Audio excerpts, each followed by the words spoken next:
I think there's three or four different things that folks ought to be looking at today as the model changes.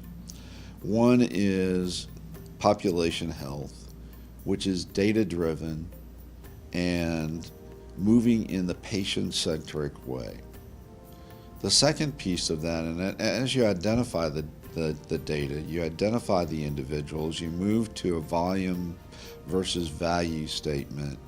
You're now into bringing the consumer and engaging the consumer. And the consumer is not only the buyer, which is the industry or the employer or the government. The consumer is the individual that's utilizing the services because they're just as much buyer today as the employer is, be it with their deductibles and copays and their upfront costs.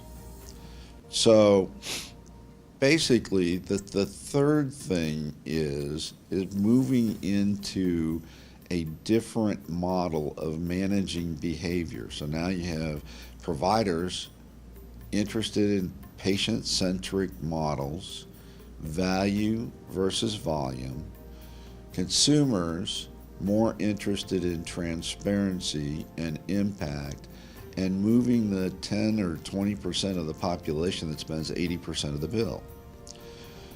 Fourth thing is that, in my opinion, the payers are going to blend and morph into providers.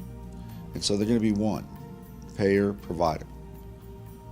And what the healthcare industry is doing today is not moving into that. They're staying as a commodity. So if they're going to be successful, they're going to be financially viable, providers have to move into the payer space. And right now, we're just letting the payers move into the provider space.